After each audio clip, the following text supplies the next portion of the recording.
શું ગુજરાતના ગૃહમંત્રીના હોમટાઉનમાં જ કાયદો અને વ્યવસ્થાના લીધે લારા ઉડી રહ્યા છે?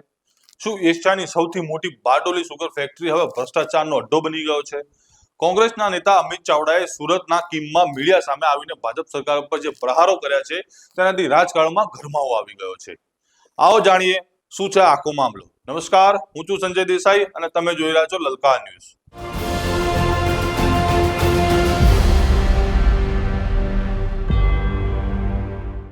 અમિત ચાવડાએ સૌથી મોટો આક્ષેપ કર્યો છે બારડોલીની સુગર ફેક્ટરી પર.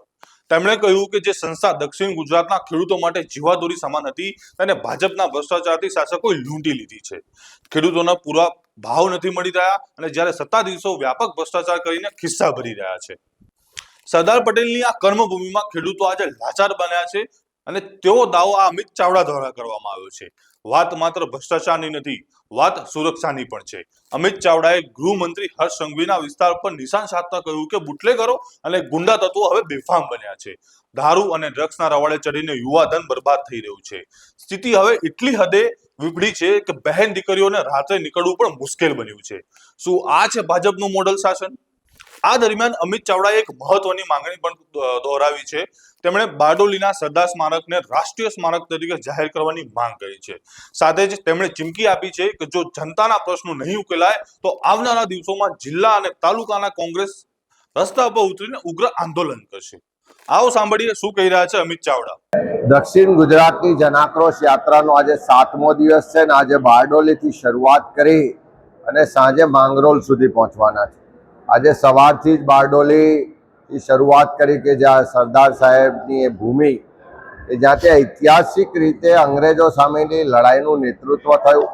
આજે લોકો એકી અવાજે માંગ કરી રહ્યા છે કે સરદાર સ્મારકને રાષ્ટ્રીય સ્મારક તરીકે જાહેર કરવામાં આવે. સાથે સાથે બારડોલીમાં જે સુગર ફેક્ટરી એ આખા દક્ષિણ ગુજરાતમાં ખેડૂતો માટેનું એક આશીર્વાદરૂપ સંસ્થા હતી, એને ભાજપના ભ્રષ્ટાચારી શાસકોએ લૂંટી લીધી, ચૂસી લીધી અને વ્યાપક પ્રમાણમાં જે ભ્રષ્ટાચાર થયો છે એવા તમામ ભ્રષ્ટાચારીઓ સામે પગલાં લેવાની લોકોની માંગ ઉઠી છે. આ આખો સુરત જિલ્લો એટલે ગૃહમંત્રીનો હોમ ટાઉન, હોમ જિલ્લો કહેવાય.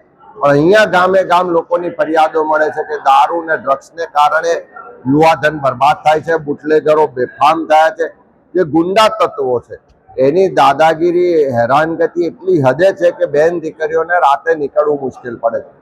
એ જ રીતે આખા વિસ્તારમાં જોઈએ તો રસ્તાઓ ખૂબ બિસ્માર હાલતમાં છે.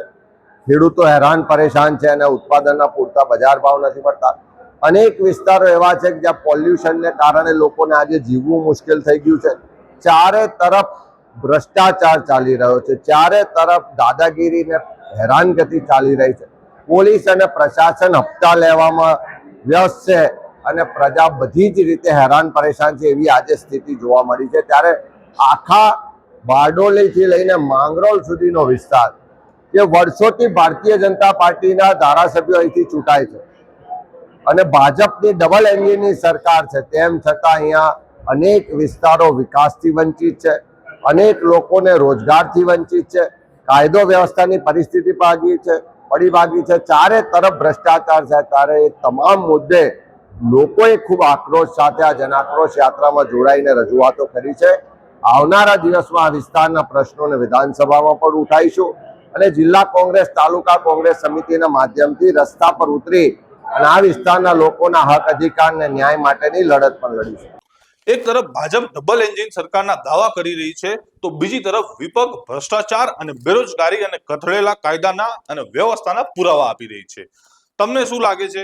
શું ખરેખર બારડોલીમાં સુગર ફેક્ટરીમાં અન્યાય થઈ રહ્યો છે? અમને કોમેન્ટ બોક્સમાં જરૂરથી જણાવજો અને અમારી ચેનલ લલકાર ન્યૂઝને લાઇક, શેર અને સબસ્ક્રાઇબ કરવાનું ભૂલતા નહીં મિત્રો. આભાર.